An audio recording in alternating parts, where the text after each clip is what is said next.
એટલા માટે સૌથી પહેલા ગણનાથની સ્થાપના કરવી, વિદ્વાન બ્રાહ્મણને બોલાવી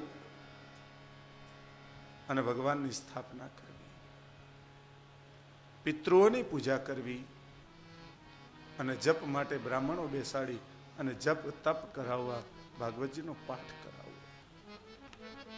પૂજાનો આખો વિધિ બતાવ્યો છે. પછી શ્રોતા અને વક્તાના લક્ષણો બતાવ્યા કે શ્રોતા કેવા હોવા જોઈએ, કે એક નિષ્ઠ, એની નિષ્ઠા જે છે એ ભગવાનમાં હોવી જોઈએ, ભક્તિવાન હોવા જોઈએ.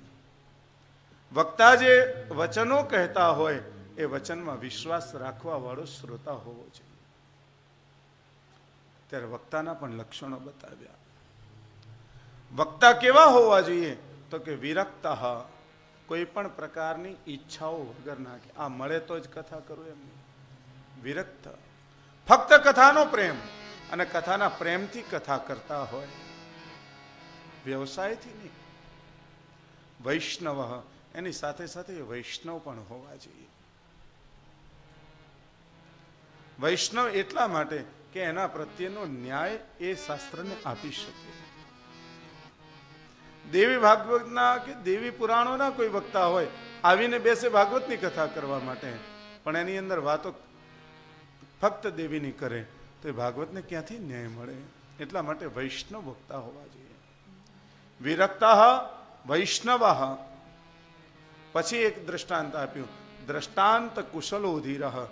દ્રષ્ટાંત આપી આપી અને શ્રોતાઓના મગજની અંદર કથાઓને પૂર્ણ રીતે ઉતારી શકે એવો વક્તા હોવો જોઈએ, ધીર હોવો જોઈએ, ગંભીર હોવો જોઈએ. વ્રત કઈ રીતે કરવું, તો એના માટે ઉપવાસ માટે પ્રશ્ન પૂછ્યો છે કે આ કથા જ્યારે આપમાંથી પણ કોઈએ પૂછ્યું હતું કે શાસ્ત્રીજી ઉપવાસ કરવો કે ન કરવો,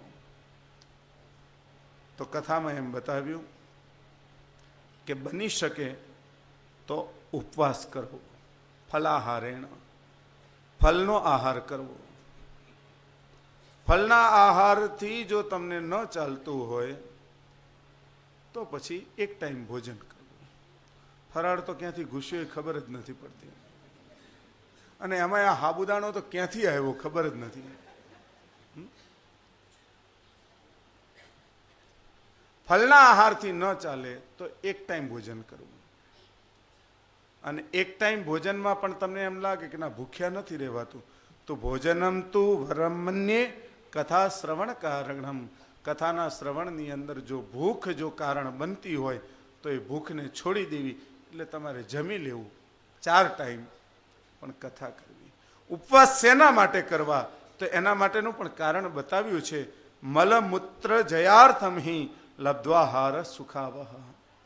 કથામાં બેઠા હોય અને પછી તમને પેટની તકલીફ થાય, બીજું થાય, આળસ આવે, બગાસા આવે, ઊંઘ આવે, આવું બધું ન થાય એટલા માટે થઈ એવો આહાર લેવો જેનાથી કથામાં વિક્ષેપ ન પડે. બીજા બધા ઘણા બધા, ક્રોધ ન કરવો, અક્રોધનાહા, શૌચ પરાહા, પવિત્રતા જાળવવી, સતતમ બ્રહ્મચારીભિ, સતત મનની અંદર બ્રહ્મચર્યનું પાલન કરવું. બ્રહ્મચર્યનું પાલન એટલે કે જે બ્રહ્મની કથા તમે સાંભળો છો એનું આચરણ, એનું ચર્યણ તમારા મનમાં સતત રહે. બ્રહ્મચર્યનો અર્થ કેવલ આપણા સાંસારિક નિયમો પ્રમાણે આપણે જે વિચાર કરીએ છીએ એ નહીં. બ્રહ્મચર્ય એટલે બ્રહ્મનું આચરણ સદૈવ કરવું, બ્રહ્મને જ મગજમાં રાખી અને એનું આચરણ કરવું, એવું બ્રહ્મચર્યનું પાલન કરવું.